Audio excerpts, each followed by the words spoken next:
Hello, Abigail here with the astrology for this week. And this week we could sum up in a couple of words. It is a Venus with a sprinkling of Mercury week. All of this week is predicated on the transit of Venus. We start off right after 12 midnight, going into Venus's ingress into Leo on Monday. So, yeah, right at the beginning of the week, I do these Monday to Sunday because I like to kind of lump the weekend together rather than kind of start anew on Sunday in the middle of a lot of people's downtime. But yeah, we go into the beginning degrees of Venus in Leo, and that instantly, well, instantly, well, yeah, pretty instantly, it instantly puts us in the trine with Saturn. And this is a really pivotal moment of the year. Saturn is at the degrees where the Venus retrograde happened over in Aries. It's where the Mercury retrograde happened over in Aries. There's a lot of weight within the astrology here and within the themes of this past year. So know that after that new moon in Virgo, we are headed right into some pretty testy Venusian times. Now, this can be really great as far as solidifying relationships and getting really kind of clear on your dreams for the future with some structure underneath. Because also, while it's not until the next day, we are also going into a trine with Neptune almost instantly, just not the exaction. So Monday we have the trine with Saturn. We are really dealing with and facing with the structures that are needed in order to foster passionate, authentic relationships with families, friends, partners, lovers, etc. This is also depending on where it is in your chart about kind of the communal sense of relationship where maybe you don't know that exact person, but they are a part of your group or setting. Um, so this whole week is very much about relationships and community and care. Also, Venus is about values. And this is going to be a check in with our value system, a check in with the values that shifted back in the Venus retrograde back in March and April. This is also a callback to our Venus retrograde back in 2023. So, what have you been building in the fire parts of your chart when it comes to passion and desire and the values that are the structure for those things and why you act and perform and are consistently a part of these things? And how have they changed and how have they been more solidified? With the Saturn Neptune conjunction, there's this kind of interesting vibe of absolutes that are also really just kind of glorified dreams. And so this is also a time to parse through what is reality and what is not. And it's going to be really hard with that Neptune Saturn conjunction, but it doesn't mean you can't find some kind of delineation. Know that part of it will be delusional. But it is important to really root down this week into our relationships and why they are the way they are and how function and our desires kind of meet and have to find a middle ground because desire and function don't always and often don't walk hand in hand. So, what functionally can happen and be transformed within your relationship? And what is something that is going to take time and effort rather than just us wishing it into existence? Then on Tuesday, Venus does go into that trine with Neptune. So we kind of get the initial here, all the rules and the ways in which we can kind of fortify things. Then we go into Neptune, which is about dreams and oftentimes illusions. I also think this is a great aspect if you're really struggling with the times. Doesn't mean they're going to change, but it does mean that you can really solidify your hope for the future. What is the world that you dream of living in? How can you contribute to that as an individual? How can you bring that desire to the forefront? How can you foster and feed that within yourself, even in moments where it seems like an impossibility, where it does seem delusional or it does seem far fetched? Dreams aren't supposed to be exactly what is possible. Dreams are supposed to be what we desire to be possible, and they must be larger in life than life for them to be dreams. And many people have reached and attained their dreams. So dream even bigger during this aspect. Just know that within that is built in the need for time and effort, and that the fulfillment of dreams is never separate from Saturn. And that's a good thing because it gives legs to our hopes, it gives feet to our desires. Also, that day, we have Mercury going into a lovely little moment with the North Node. Mercury is still in those degrees. Actually, I think this might be an error. It is an error. Never mind. I'm not re-recording this, so Mercury isn't doing anything with the North Node. I think I thought I had gone into a different sign, but it's not. Mercury's not touching the North Node. Never mind, folks. False alarm.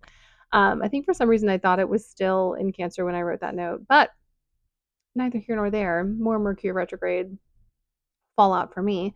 But on the bright side, this is also the week, because I do have the degree that it's at, that we are getting out of the Mercury retrograde for good. So, middle of this week, even with all the Venusian stuff, even with the callbacks to the Venus retrograde and last year's Mercury retrograde, we're finally going to get to the Mercury retrograde free degrees of Leo, which is going to allow us to kind of settle in to some more forward progress versus kind of constantly picking up the pieces and re-understanding and restructuring and doing all those things that require us, to function within a Mercury retrograde.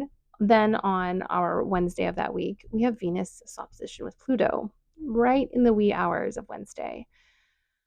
So this is kind of where the heavy hitters get, because we've already gotten Saturn, which is a heavy hitter, and Neptune, which is also a heavy hitter, but where the real rubber meets the road is this Venus opposition with Pluto, with kind of the collective miasma of Pluto hits the individuality of relationships and connections, and how while relationships can be one-on-one, they're also part of a bigger whole. If you are in a relationship with someone, you are also adjacently in a relationship with their family. If you are friends with someone, you are adjacent to their other relationships. And so this moment is kind of a magnitude of intricacies and understandings. I encourage you, beginning of this week, to be really gentle with yourself, to leave space for relational friction and kind of frustration. Also, Venus opposed Pluto is people lying. Anytime there's a Pluto conjunction or opposition with a personal planet, people be lying. And even if they're not literally lying, it is people's delusions about themselves, especially with the trine with Neptune and an opposition to Pluto. So someone who says that they're going to constantly do something and then not do it, that is them lying to themselves. Not in like a moralistic way, but just like they're just not being honest. There's no way they're doing the thing they keep saying they're going to be doing. So know that a lot of kind of secret undercurrents are going to be coming up during this time. A lot of kind of hidden issues, if there are Mercury retrograde struggles that you have had, that you've been fighting with, and you're like, I still don't have clarity on this Venus opposition to Pluto is going to bring that clarity. Now, is it going to be maybe a little rough, maybe a bit Plutonian? Yeah. So know that this is not a held with kid glove astrological moment, but this is a moment where we can get a good reality check, especially with Saturn being kind of clouded by Neptune. This is a moment where we're going to see it how it is, and you have to either decide to deviate from the path you are on, or be okay with what you have now understood fully. So just be aware of that. Also on the world stage, this is going to be really spicy. A lot of lies are going to be coming out, and I think it's important, especially with Pluto being in Aquarius, not to normalize mass delusion or mass acceptance of an unbelief because a group of people just doesn't want to see the truth. And because they don't want to see the truth, they're uncomfortable. And so now we're supposed to hold their hand? No. Your delusions or someone else's delusions does not require everyone else to hold you tenderly. Those are your delusions.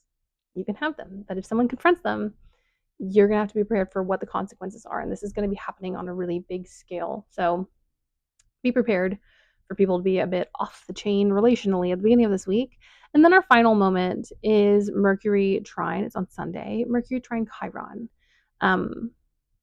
Whatever the fallout from this, it very much feels like it is going to be held in this mercurial moment with Chiron.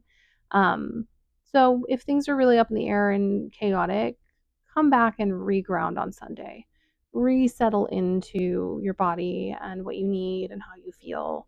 Mercury trine Chiron is the recognition of pain and how we use pain. I have a freshly healing tattoo on my arm, and I really do think me getting tattoos is very much a Mercury, not Mercury, but a Chiron and Aries thing. All of my tattoos have been under a Chiron and Aries. I think I'll continue to get them after Chiron is out of Aries, but this chosen pain, this pain that is initiated by the self, which can be very healthy in some ways. Like I think getting tattoos is fun. Um, but the idea of chosen pain, it's also something I have been wrestling with for a while, is this idea, not really wrestling, just kind of accepting that the reason I'm okay with adulthood versus with childhood is because I get to take accountability for my actions and I get to choose the decisions I make rather than being controlled and manipulated by others. And so Mercury trine Chiron is very much about where we throw off control and where we choose the lives we get to choose within the context of the oppression of the system and how we get to decide. And while that can be a very painful thing to recognize, that we are in a system that innately harms us, it's also empowering that we get to choose our form of resistance and our form of fighting and our form of relationship and connection and growth. Um, these trines with Chiron and Aries, especially this year, are very much about claiming the pain, not as in like I did it, I'm responsible for it, I'm accountable for it. People who hurt me aren't accountable for it, which I always hate when people do that. Um, but it is saying, now what? I have the pain, I have these unhealed wounds that probably aren't going to heal. But what actions do I get to take in order to choose the life that I now get to live? And it doesn't absolve abusers. I hate it when people are like, it's your responsibility now. Your parents abused you years ago. No, their abuse will always be their responsibility. However, I get to choose what I get to do with the life that I get to live now. And so do you. Obviously, we are constrained by the system, which is very Venus post Pluto, but we get to choose the ways in which we resist. We get to choose the way in which we shine underneath the pressures that we are currently under. And while it is not fair, it is inspiring to know that I and you and us as a collective get to choose what we do now in this moment. And we are not tied down and going to be cowed by the people in power. And some people are going to choose to be, and some people are going to sink into their privilege and their apathy and let everyone else burn. But you don't have to be that person, and I don't have to be that person. And that's what matters. Anyways, just know that this week is spicy and kind of tough, but it is going to be a really big week of growth, especially as we head towards these eclipses. These things are preparing us to kind of leap in feet first into the eclipse topics. So be brave, be courageous, and take little depression naps when you can. And I will see you in a different space and time.